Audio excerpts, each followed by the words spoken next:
Hi, have you heard of sleep apnea? It's a serious sleep disorder in which breathing repeatedly stops and starts. If you snore loudly or you feel tired after you have a full night's sleep, you may have a sleep apnea. It's horrible, but don't worry, because what we did in this project is a wearable breathing monitor.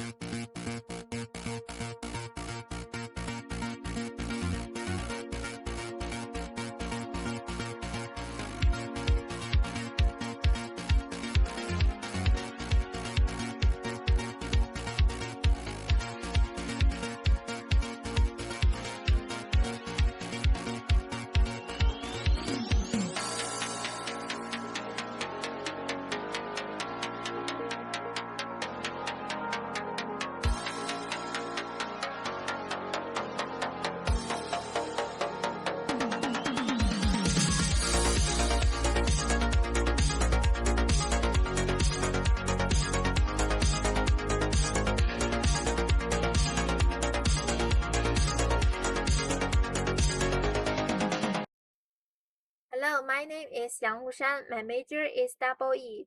For my part, it is to design the hardware for the low-power breathing monitoring instrument. First, it is to choose the right components for testing. The second thing is to design the low-power circuit based on the two choosing components. First, I want to introduce the circuit characteristics. For the MCU, I choose the STM32L series. It supplies the ultra-low power platform, and the power supply is from 1.8 to 3.6. It has one inter-integrated circuit and supporting US ART. For the accelerometer, I choose MPU 6050. It combines 3-axis gyroscope and 3-axis accelerometer, so I could obtain the 3-axis acceleration from this sensor and transfer the data to the MCU through the inter-integrated circuit. And here is the circuit diagrams. I use AD to build this circuit. For this part, this is the schematic docs. For these two pictures, it presents the PCB docs. This is a 2D view of PCB docs. This is the 3D view of PCB docs. Hi guys, this is Ishan Lee to share you some information about our app. Our app is used to connect device via Bluetooth, has easy input with simple and straight instruction, and finally we can obtain needed information from the output display. It is a very easy use and faster response app. I just used Photoshop to design the initial user interface layout and used Android Studio to code this app. And the test phone with operating system Android 6 is used to illustrate the result. In the user interface layout, we have personal information input and the drawing diagram and the control buttons and the connecting status. Let's see the results here. First step, we use the app is to type our information, and here is the illustration.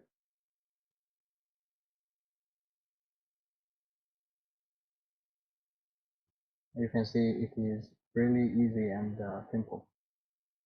The second step is enable the Bluetooth and connect the device.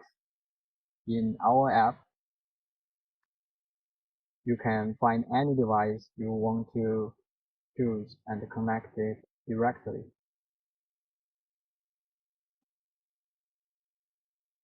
The third step is the data processing, and the users can receive output display on the drawing diagram. You can see the shape will show you the bracing patterns we detected. And on the right is some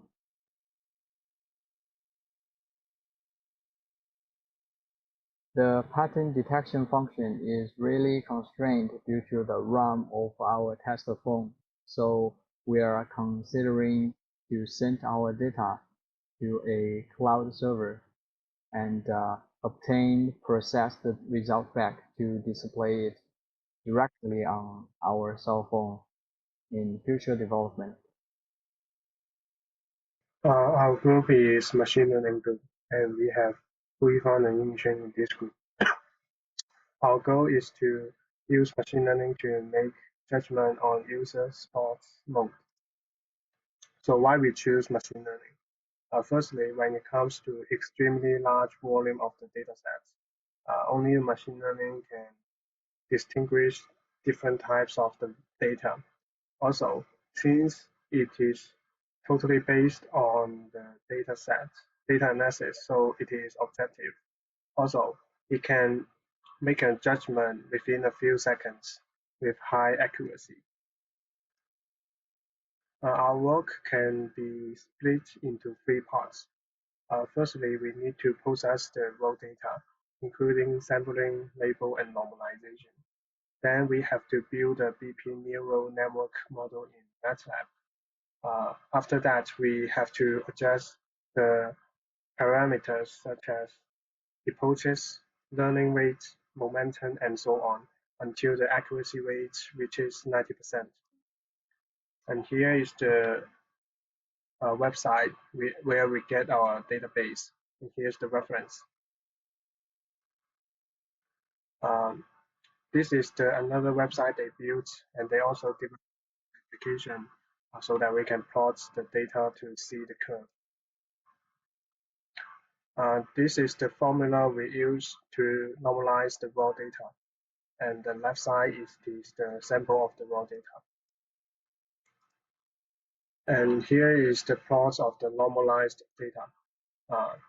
Then I need Yingyuan to introduce how to sample and label the data and then build the model in MATLAB. Hi everyone, I'm Yuxuan. Thanks Ivan for his introduction part. Today I want to present how we process our data and how our model are built. First, because our equipment are only capable for produce 100 Hz data, so we need to sample the 700 data from our database to 100, and then we will label them for 3 different sports types, sitting, working, and exercising. And we choose the data from 7 different persons.